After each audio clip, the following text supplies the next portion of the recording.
گر وقت آ پڑا ہے مایوس کیوں کھڑا ہے اللہ بہت بڑا ہے۔ جنات کے مختلف نام اور ان کی اقسام میں سے 3 اقسام کا ذکر کروں گا، کیونکہ یہ بھی اللہ کی بہت ہی پیاری مخلوق ہے اور اس کی تعداد انسانوں سے کئی گنا زیادہ ہے، اس کے قبیلے بھی زیادہ ہیں اور ان کی آبادی بھی انسانوں سے بہت زیادہ ہے اور لاکھوں میں کروڑوں میں افراد پر یہ مشتمل ہیں۔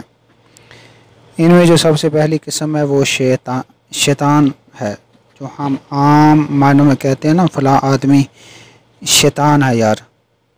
عربی زبان میں عام طور پر یہ جو لفظ شیطان کا ہے، یہ جو دھوکے باز آدمی ہو، مکار و چلاک قسم کا آدمی ہو، یا اس قسم کے جنات شیاطین کے لیے بولا جاتا ہے، اور انسانوں میں بھی مختلف حیلوں طریقوں سے دھوکہ دے کر کسی انسان کو یہ نقصان پہنچاتے ہیں۔ اسی وجہ سے اگر کوئی آدمی حد سے زیادہ چلاک ہو تو عربی میں اس کو کہہ دیتے ہیں یہ شیطان ہے۔ اور دوسری قسم جو جنات کی اقسام کی ہے وہ ہے غول، غین و غو لام، غول۔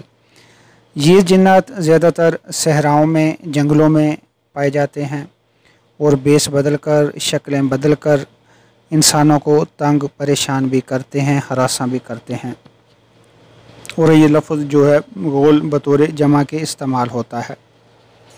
اس لیے اللہ کے نبی صلی اللہ علیہ وسلم کے ایک صحابی کا ذکر آتا ہے، وہ آ کے کہتے ہیں کہ اللہ کے نبی صلی اللہ علیہ وسلم میں جنگل میں جا رہا تھا تو پتوں پر مجھے ایسی آواز آ رہی تھی جیسے کوئی پاؤں کے چلنے کی آواز ہو، کوئی میرے ساتھ چل رہا ہو۔ تو اللہ کے نبی صلی اللہ علیہ وسلم نے فرمایا اگر تم وہاں پر اللہ اکبر پڑھنا شروع کر دیتے تو وہ بھاگ جاتا، شیطان تھا۔ اور تیسری قسم ابکری، جنات کی ایک تیسری قسم کا نام ابکری ہے۔ حجاز کی سرزمین میں ایک جنگل کا نام ابکر تھا، جس کے بارے میں بہت مشہور تھا کہ وہاں جنات کا راج ہے، اور جنات کے قصے کہانیاں اسی جنگل کے حوالے سے اتنے مشہور تھے کہ لوگ اس کی طرف رخ نہیں کرتے تھے، وہاں جانا پسند نہیں کرتے تھے کہ وہاں جنات رہتے ہیں، چونکہ ابکر میں جنات کے علاوہ کوئی انسان نہیں رہتا تھا۔ اس لیے اہل عرب جنات کے لیے ابکریون کا لفظ بھی استعمال کرنا شروع کر دیا، جس کے لفظی معنی ابکر کے بنتے ہیں۔ جیسے کوئی آدمی مکہ المکرمہ میں رہتا ہے تو ہم اس کو مکی کہتے ہیں، کہ یعنی یہ مکہ مکرمہ کا رہنے والا ہے، اور بعض لوگ اپنے نام کے آگے مدنی لگاتے ہیں کہ یہ مدینہ منورہ کا رہنے والا ہے۔ ابکری سے مراد ابکر کا رہنے والا، اور ابکر میں سوائے جنات کے کوئی نہیں رہتا، اس لیے لامحالہ طور پر اس سے مراد جنات ٹھہرے۔ جب یہ لفظ ابکری جنات کے لیے ہم معنی ہو گیا تو ہماری طرح اہل عرب بھی جنات کی صلاحیتوں کو انسانی صلاحیتوں سے بہت آگے مانتے ہیں، تو انہوں نے جو بھی آدمی آخر درجے کا ذہین ہو، غضب کا عقل مند ہو، تو اس کو ابکری کہنا شروع کر دیا۔